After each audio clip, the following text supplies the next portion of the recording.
গতকালকে আমি একটা থিওরি দেখলাম। থিওরি কি, এই সময়ে অনলাইনে ইউটিউবে সবচেয়ে প্রভাবশালী যে ব্যক্তি, মানে আমি যেটা দেখি বাংলাদেশের জন্য আর কি, ইনি হলেন মিস্টার পিনাকি ভট্টাচার্য। অসম্ভব জ্ঞানী মানুষ, প্রচুর পড়াশোনা করেন, প্রচুর অশ্লীল কথাবার্তাও বলেন। ওনার বহুবিধ প্রতিভা, বহুমুখী প্রতিভা। যাই হোক, ওনার সঙ্গে আমার একটা বিরোধ তৈরি হয়েছে। উনি আমার বিরুদ্ধে নানা ধরনের আলটিমেটাম দিয়েছেন, হয়তো আগামীতে আরও অনেক কিছু করবেন, সেটা ওনার ব্যাপার। আমার মতো ক্ষুদ্র লোক কেন ওনাকে বিরক্ত করছে আমি বুঝতে পারি না। আমার দ্বারা কেন উনি ক্ষতিগ্রস্ত হচ্ছেন বলে মনে করছেন, অথবা ওনার মানহানি আমি করতে পেরেছি মনে করেন। সারাদিন কিন্তু দেশের সমস্ত লোকের মানহানি উনি করছেন, গালাগালি করছেন।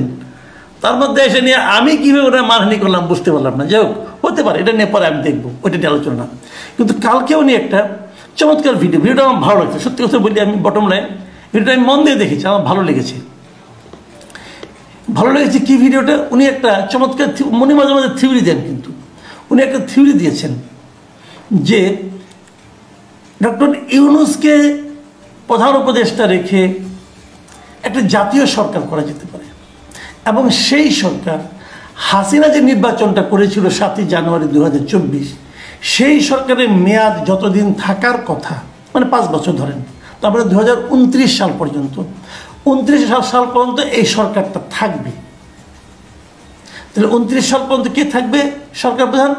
ডক্টর ইউনূস। ২৯ সাল পর্যন্ত, যদি ২৯ সাল পর্যন্ত উনি থাকেন, তাহলে যে জিনিসটা হবে, তখন ওইখানে একটা জাতীয় সরকারের মতো হবে, এবং সেই সরকারের উপপ্রধান উপদেষ্টা হবেন তারেক রহমান। এবং তারপর বর্তমান যে উপদেষ্টা পরিষদ আছে, এই উপদেষ্টা পরিষদে যারা খুব ভালো করছেন তাদেরকে রাখা হবে, বাকিদেরকে বিদায় করে দেওয়া হবে। এবং উপদেষ্টা পরিষদে বিভিন্ন পলিটিক্যাল পার্টির প্রতিনিধিরা ঢুকবে, কেবল আওয়ামী লীগ এবং ওই ফ্যাসিবাদী যারা দোষর ছিল তারা বাদ দিয়ে ঢুকবে। এই সরকার ২০২৯ সাল পর্যন্ত রান করবে। এই হলো পিনাকি ভট্টাচার্যের হাইপোথিসিস বা থিওরি, যাই বলেন না কেন, উনি দিয়েছেন। তো আমি ভাবলাম কি, এটা হতে পারে। উনি অনেক কিছু তো বলেন, ওনার সবগুলোই যে আবল তাবল তা কিন্তু আমি বলি না। উনি ভালো কথাও বলেন, উনি অত্যন্ত গভীর কথাও বলেন। আমার কাছে একটা চিন্তা ভাবনা করে উনি বলেছেন বলে আমার কাছে মনে হলো। আমি পরে ভাবলাম যে এই চিন্তাটা ওনার মাথা থেকে এলো কেন। এই জিনিসটা একটা ছোট ঘটনার প্রেক্ষিতে আজকে একটা মানে হঠাৎ করে দেখ সমসাময়িক টাইমে হয়েছে। সেখানে হলো এই যে এনসিপি আছে, জাতীয় নাগরিক পার্টি, এই পার্টির একজন নেতা, আবার সে অনেকে বলে যে ভাই আপনাকে এই লোক ছাড়া কাউকে পান না। না না, আমি পাই না তা না, হঠাৎ করে যেহেতু ঘটনার সঙ্গে প্রাসঙ্গিক তাই বলছি। এই সার্জিস আলম, সে আবার একটা পোস্ট দিয়েছে শনিবার দিন। সেই পোস্টে উনি কী বলেছেন, সেই পোস্টে উনি বলেছেন, মানে আজকে উনি পোস্ট দিয়েছেন, সেই পোস্টে উনি বলেছেন, আমি আপনাদের হুবহু পড়ে শোনাই।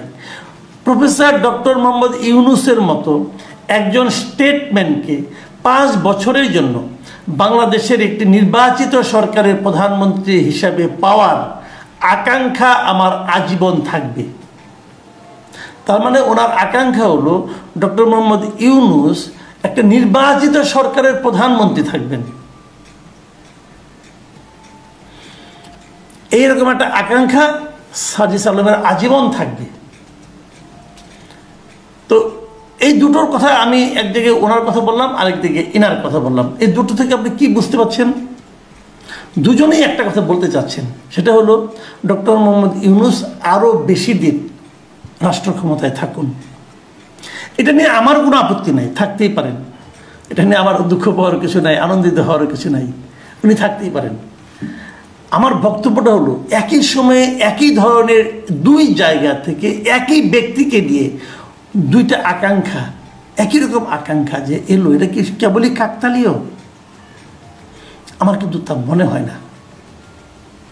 আমার কেন যেন মনে হয় দুজনই এই ব্যাপারে এই ধরনের আকাঙ্ক্ষা প্রকাশের আগে ডক্টর ইউনূসের সঙ্গে কথা বলে নিয়েছেন। এখন আপনি তো বলবেন উনি কিভাবে থাকবেন, উনি তো কোনো পার্টি করেন নাই। এটাও কিন্তু আমি মনে করি ঠিক না। উনি পার্টি করেছেন। এই ছাত্রদের যে দলটা, এটা ওনার পার্টি। উনি মানুন অথবা উনি বলুন অথবা না বলুন, যাই করুন, আমি মনে করি এটা ওনার পার্টি। কেন মনে করি সেটাও বলি। এদেরকে উনি উৎসাহ দিয়ে পার্টিটা করিয়েছেন, এবং এই পার্টির নামকরণটাও উনি যে আগে একটা পার্টি করতে চেয়েছিলেন, যেটা মিসক্যারেজ হয়ে গিয়েছিল অনেক আগে, সেই পার্টির নামের সঙ্গে এই পার্টির নামের অনেক মিল আছে। তো যাই হোক, তো উনি এই পার্টিটা, আমি মনে করি এই পার্টির সঙ্গে ওনার একটা খুব ভালো সম্পর্ক আছে বলেই এই পার্টির নেতারা বিভিন্ন জায়গায়, দেশের বিভিন্ন জায়গায় যখন যান, তখন সরকারি পার্টির যে বাহাদুরি, যে পাওয়ার, যে এটা তো এক্সারসাইজ করতে পারেন অবাধে। প্রশাসনও তাদেরকে সেটা করতে দেয়, এবং এই ছাত্রদের দুজন প্রতিনিধি সরকারের মধ্যেও আছেন। তো সব মিলে এটা মনে করি ওনার পার্টি। তাহলে বলবেন যে উনি তো ইলেকশন না করলে উনি কীভাবে প্রধানমন্ত্রী হবেন, সেটাও হতে পারেন, কোনো সমস্যা নেই। যদি ইলেকশনে কোনোভাবে এদেরকে পাশ করিয়ে আনা যায়, তো ডক্টর ইউনূসকে প্রধানমন্ত্রী বানানোই যাবে। বলবেন উনি তো ইলেক্টেড না, হ্যাঁ, তারপরে উনি একটা উপনির্বাচন দিয়ে ইলেক্টেড হয়ে যাবেন। চাইলে সবই হয়। আমার এটাই মনে হচ্ছে সে ধরনের একটা লক্ষ্যের দিকে হয়তো উনি যাচ্ছেন। অথবা এমনও হতে পারে উনি হয়তো একটা অ্যারেঞ্জমেন্টে যাবেন সবার সঙ্গে, যে পরবর্তী সময়ে যারাই নির্বাচিত হন না কেন তাদের সঙ্গে বলবেন যে তোমরা নির্বাচিত হলে ডক্টর ইউনূসকে প্রেসিডেন্ট বানাও। তাও হতে পারে। এটা আমরা আগেও দেখেছি, আওয়ামী লীগ তো শাহাবুদ্দিন আহমেদকে প্রেসিডেন্ট বানিয়েছিল। উনি একসময় ওই সর্বদলীয় একটা সরকারের, সবার মানে মতে নির্দলীয় একটা সরকারের উনি প্রধান ছিলেন। উনি কিন্তু একটা টার্ম পরে কিন্তু প্রেসিডেন্ট হয়েছিলেন, আওয়ামী লীগ বানিয়েছিল। ওনাকে বানাতে কোনো সমস্যা নাই। তার মানে বটম লাইন যেটা, সেটা হলো আমার মনে পড়ে গেল সেই গ্রামীণের সেই কর্মকর্তার কথা, যিনি বলেছিলেন, আমাকে বলেছিলেন, দেখবেন যে কোনো ফরম্যাটেই হোক ডক্টর ইউনূস এই সরকারের সঙ্গে আগামীতে যে সরকার থাকবে থেকে যাবেন। প্রাইম মিনিস্টার ফরম্যাটেই হোক, প্রেসিডেন্ট ফরম্যাটেই হোক, অথবা উপদেষ্টা ফরম্যাটে হোক, থেকে যাবেন। উনি ছাড়ার লোক না।